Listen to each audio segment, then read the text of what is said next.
Okay, good morning. Welcome to this Tuesday morning, the 8th of November, morning webinar on Cultural Heritage panel presentation that was given at day 2 of the Canto Dam Summit in September.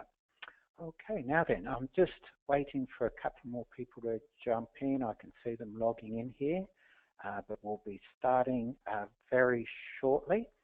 Just some house cleaning here. You'll be able to see over on your GoToWebinar control panel an area where you can ask questions. So you'll see the questions panel there. I'm just going to put a question in here.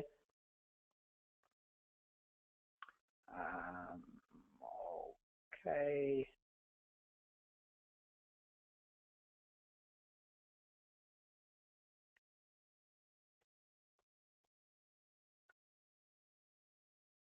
Right, so you should be able to see down in my chat message, just to check that everybody can hear me okay. Good.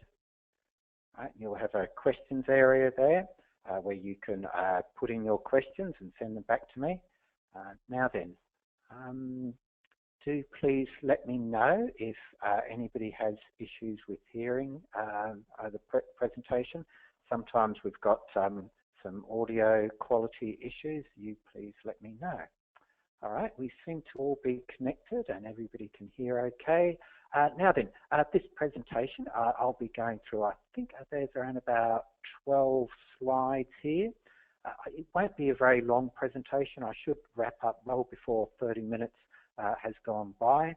You are welcome to ask questions at any time you like, and I will either answer them as you ask them, or I will bundle up questions towards the end.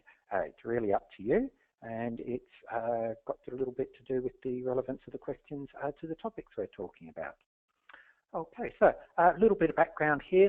That Canto runs a dam summit in Europe and in America, each annual events. This particular one was run in Berlin during September, and a team of people from Databasics went there, and I was asked to be a panelist for the cultural heritage discussion. Now then, you can see the people that attended this. We had 6 people in total, that includes me. We had 5 people from Europe and myself from Australia and the Pacific region. And you'll see that I make a comment towards the end about how it's very interesting to see the type of questions, the type of answers, and how they differed or didn't differ really much at all globally. So that's very interesting.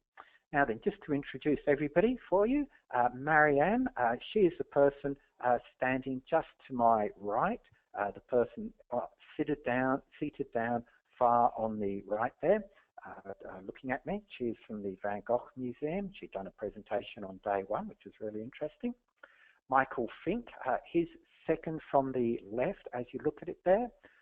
He's from Dessau and made some very interesting comments. Birgit, she's sitting in the middle between Michael and Alex. She's the person right in the middle of the group. Alex is the person 2 to my right, so he's between Birgit and Marianne. And then Jesper, he's sitting on the far left as we look closest to us on this photo here. Now then, Jesper and Alex, they're from system integrators who provide solutions in cultural heritage in Europe, and Michael, Birgit and Marianne are from 3 different museums. Now then, what we've done as a prelim to the panel is that we've put up a questionnaire on our, we promoted it on social media. It was on our blog site, and I know Canto pushed it out to all of the attendees of the panel. Now, I should say there are around about 35 odd people in the panel. You can't see them with the photograph there. They're all sitting out in front of us. It was the most highly attended session in the afternoon, just showing you a little bit about how many people at the Canto Dam Summit were interested in cultural heritage, which is really interesting. So in the prelim to the summit, we had put up a questionnaire and got people to vote on which questions that they would like to see discussed during the panel most. I think we had about 14 questions listed in that questionnaire. It was a compilation of questions that I'd discussed with the panelists beforehand. Different people had come up with their own short list of topics they thought would be interesting. And from that, we came to a short list of eight main questions. We had to push all of this into 40 minutes, so it's not like we could answer all 14. We did want to keep things moving pretty quickly and have the opportunity to take a few questions from the floor as well. So these were the list of questions. They're ordered in order of preference. Around about 60% of all votes voted for these 8 questions, so they just show a good median of people's preference.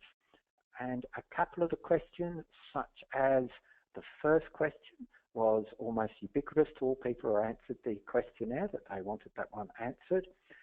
Pretty much most from the second question down to maybe the 6th one there, the importance of delivering content. They were consistently voted for by more than 50% of the people. And then the last 2 questions there, they were sort of the forerunners of the remaining 6 questions.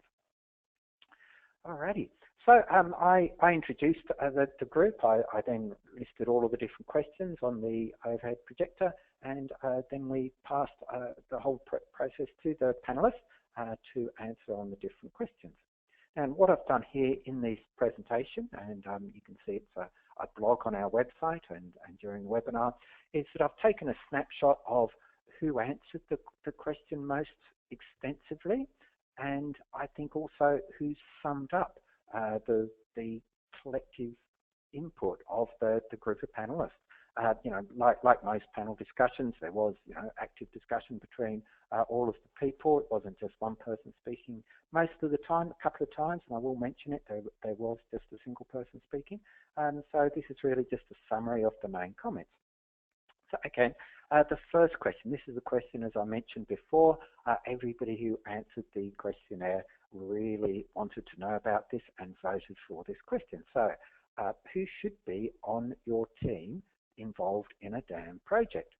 Okay then, so I think Alex to my right as I was standing there between Birgit and Marianne, he summed it up best, and he made a statement first to say that its dam is an extension of collection management. Then the collection management people should be some of the most primary important group of users of the solution, and it should make up the majority of the project team. And you can see this theme is generally accepted in most cultural heritage organisations, that dam is an extension of collections management, and thus, and in my own experience, when a cultural heritage organisation gets a dam system managed by collection management, it works for the organisation much better than any of the other significant parties. But that is not to say that that should be an exclusive ownership. It should be a partial or a majority ownership, but they do make up the majority of people who should be in the project team. Next, you then come to front of house type of activities such as marketing or general communications, people involved in retail, often very significant stakeholders, and they should have a strong makeup in the project team, because these people are often of very high significance when it gets down to the cost justification of a dam solution within cultural heritage. Now, very interesting point that Alex made there is that IT should not be the primary business user. He's obviously been involved in a couple of projects where they were, but IT should be a part of the team, but not as a stakeholder. They should be a facilitator, which is for most IT organisations the true status of where they are. Now then, Jesper, he's the chappie on the far left as we look at this slide. He made a very important comment there that the project management team needs to have suitable executive sponsorship. They really need to be able to drive their project forward. They need to have access to funding, and they need to have access to other units within the organisation so that the dam project is successful. And I find that very often the case, and many cultural heritage organisations struggle with that, that you really need the right level of executive sponsorship for the project. Okay, now then, the next question. This was one that one person answered, and it was in fact me. We'd talked about this question beforehand, and from our own practice of digital asset management, we've found that even though dam products come with very good reporting tools and often very extensible and configurable, because of the type of metadata that a cultural heritage organisation will embed in their system, and because of the particular attributes that they may be interested in drilling down to, and also the various tangents to what they're looking at, that the standard reporting doesn't work. Now, a really good example is one project that we've just done, and I can see these people are really going to need a whole range of well-written reports for them, specific to their needs, mainly because of how their digital asset life cycle is going to be. They've got a very extensive process where initial assets are ingested. We're creating versions of those assets for general consumption and other assets for other people's usage. So they're going to want to have reports that look at each one of those different type of assets and how they fit into the main asset and all within their own subgroups. Again, it's a sort of an aspect of reporting that you'd really need configured in a custom report. Alrighty. Now then, this of course had to be in the top list, top three. How important is it to integrate your collection management system with the digital asset management system? And now then, I'm actually going to first point out Birgit's comment here. Remember, Birgit comes from a museum, and she made the obvious point that the collection management system is limited in its capabilities, and that really defines perhaps why you need the dam system in there, but also, and this is really what I think Birgit was getting to, how the dam can augment what you are going to do in the collection management system. So Jesper's main comment there, well, he's stating the obvious, but it's a very valid point. Dam is all about media, and collections management typically is not. And if you want to have these two systems working effectively, you need to have an exchange of information and integration. So you need a two-way integration. He first cites that the dam solution needs to have content from the CMS, suitable metadata, so people can search and retrieve content, but also the CMS must need to be able to feed upon the dam. He's given a little example there, where you can see organisations having more success finding their own digital assets on Google than in their dam system, and that's just because of the lack of integration back to the metadata in the CMS. Now, getting back to Birgit's comment there, now then, she's made that point about the strengths and weaknesses of a CMS compared to a dam, and that's great. But it's very important to keep that clear distinction between the two solutions, and importantly, the type of user communities that you'll have using CMS or a dam system. Really, I see the two as augmenting each other to provide a cultural heritage organisation with an overall solution for their audience to access suitable information. Say if you are in collections, say if you're in preservation or something like this, one of the typical back office tasks or areas within a museum, you may be a key user of the CMS. But say if you're in photography, or say if you're in a front of office place like in marketing, your main point of contact may be the dams. So you want the two to augment each other, and very often they reflect the different type of people, their usage profile, and the sort of content that they want to consume. Okay, now this is another question that one person answered, and nobody really had to add to that, and that's, well, what are the main reasons for dams in cultural heritage? And Marianne, who's from Van Gogh Museum, as I said, very interesting presentation she did on the first day. Typical scenario, they've only, I think in the last year or so, instigated a dam solution, and at that point had, I think it was plus or minus 100,000 assets, digital assets, and they had no way of managing that content beforehand. So for her, she's really summed it up. It's a no-brainer. Cultural heritage organisations these days in the 21st century, they are in the business of collecting a lot of digital media, which may be the primary collection item with born digital content. It may be surrogates of physical collection items, through to general digital assets about the, photography as an example Marianne gave there. And it was interesting in her exhibition, the amount of content they had, which could be in that general classification, far outweighed the collection item digital surrogates. But for them, this is what the museums is all about. And she summed it up. One of the catchphrases, DAM, can't find it, can't use it. So it's really simple. If you want to manage your digital assets, you need a DAM. Okay, now then, this was a really interesting question, and Marianne, who was the main respondent, provided a very interesting response to this.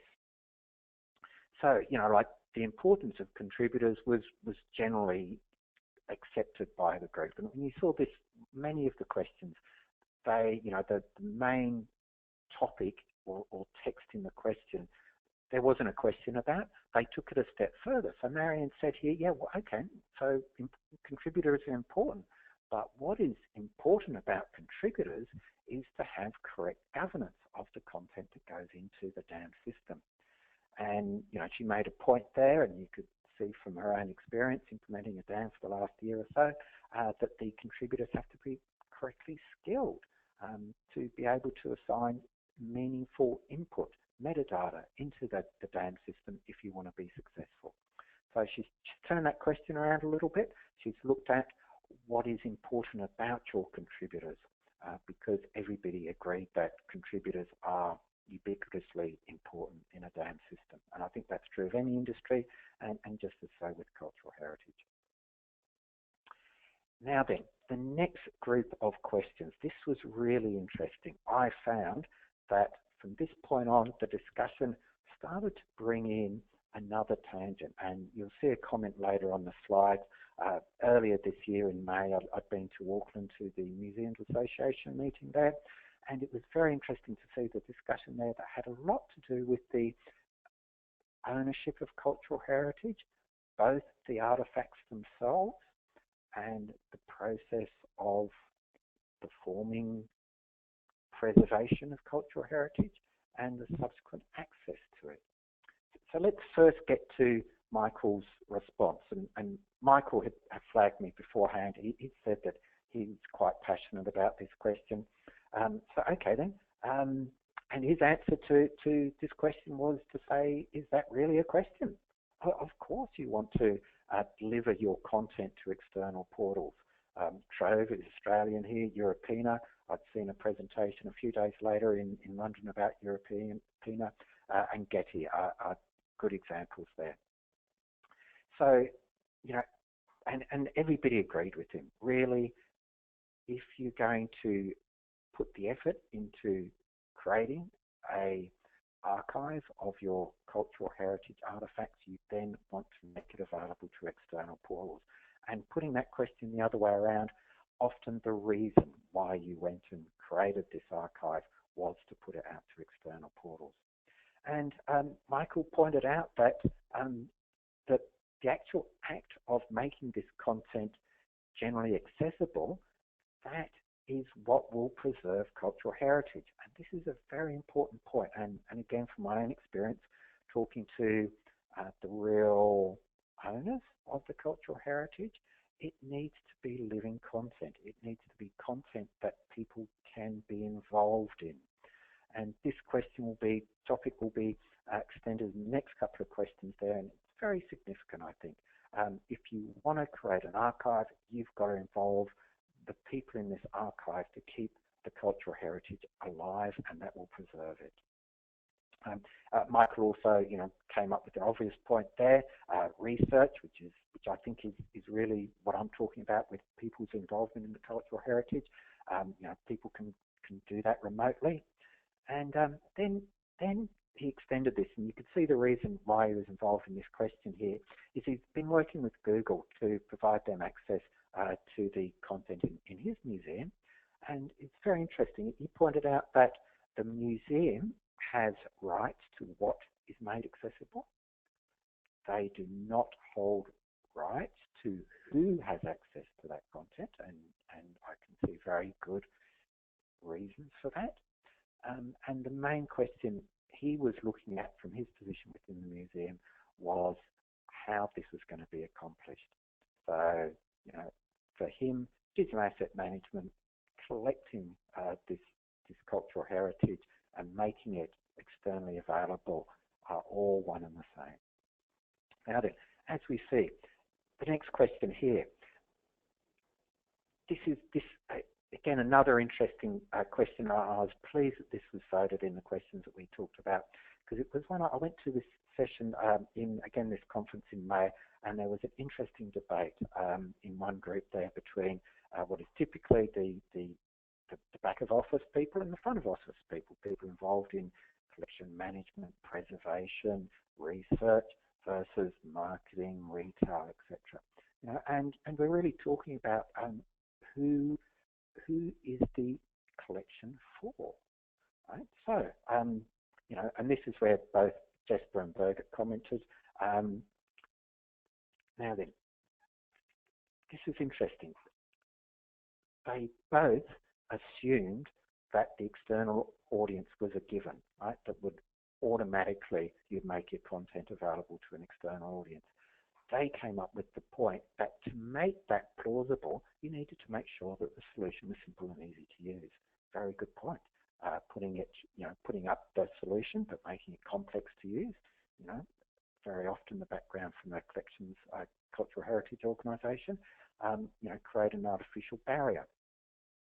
Now then, Jesper had some really interesting input here, and he talked about this project that he'd worked in, where the organisation had taken the step of transferring the ownership of the content to public, and they then asked the external audience to take the mainstay of maintaining that content. And when we get to the next question, you'll see an outcome in that. And here you see, this is my experience from my recent attendance at Museum Australia conference in May, that it's really the institutions or the trusted holders of the artefacts, but the public are typically the rightful owners, and it is important that they be given that complete access to the content. Right, now, this was interesting. I was surprised that this question got voted into the top 8, but here we go, looking at crowdsourcing metadata for what would otherwise be considered to be a fairly complex and very knowledge-rich environment. Now, Birgit had a wonderful response to this, and she was obviously chuffed that she had this experience of these historical photos from the Pacific taken during the 1970s. She is in Dresden, a museum in Dresden, Germany, and as she said that, they knew nothing about these photos. So what they did, they put them up online, and they got a huge amount of response from public, crowdsourcing metadata, and providing enough content for them to continue with this collection and provide a useful resource. As she summed it up, everybody has some knowledge. Very nice statement there. And Jesper, and this is a continuation of the comment that he made from the previous slide, that this project that he was involved in, they asked that they wanted to emphasize the crowdsourcing metadata. And he, particularly, and his team generally, were really skeptical about this to start off with. They were really concerned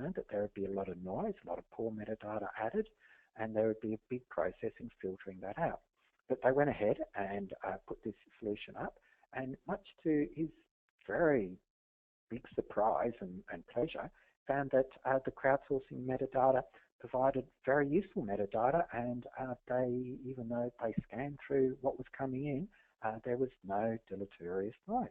Really good. Very interesting involvement. So those last 3 slides show you a little bit about how a DAM system can involve the public, the true owners of the content, and by getting them involved in the curation of the content is a benefit for everyone. Really good win there. Now, we did have time at the end of the presentation to take a question from the floor, and somebody popped up. There was a couple of questions, but this was the most significant one about standards used in metadata for cultural heritage. And maybe this is an oversight. Maybe this question should have been one that we'd put in the top 8. Pretty obvious one here.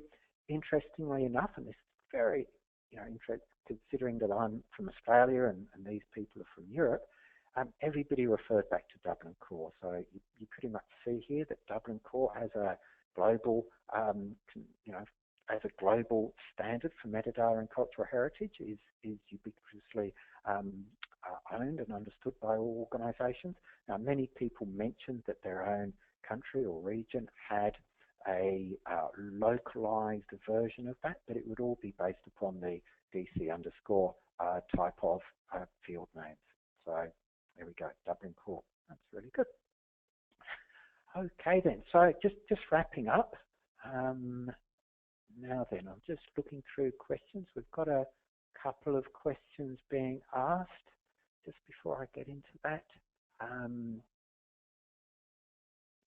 Yes, so this was the project where Jesper talked about transferring the ownership to the public, and that tied into then the crowdsourcing of the metadata. So, and yeah, when we talk about ownership, when we mean ownership, we're really conceptual ownership, and it will vary depending upon the collection type, whether it's a collection of human history or whether it's a natural history collection, of what is meant by ownership. And it's a very complex topic, and of course I don't actually know the details of whether this collection had been entrusted and transferred ownership to the museum, or whether Jesper was really saying that the custodianship of the content. Maybe that would have been a better word than ownership to put in there. Okay, and yeah, just answering a couple of quick questions there. Now back to the summary.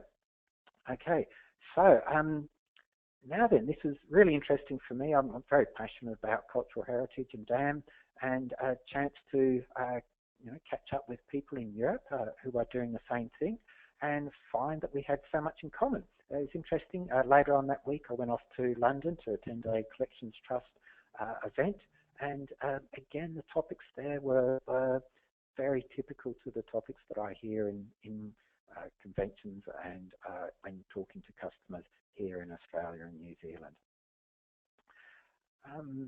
Okay, so I would like to thank you very much for attending this webinar. If anybody's got any questions, I'll just give a little promo. Next week, same date, same time, as in Tuesday, I think it makes it the 15th next week. At the same time, we will be running a webinar on flight, doing the top features of 2016 in flight.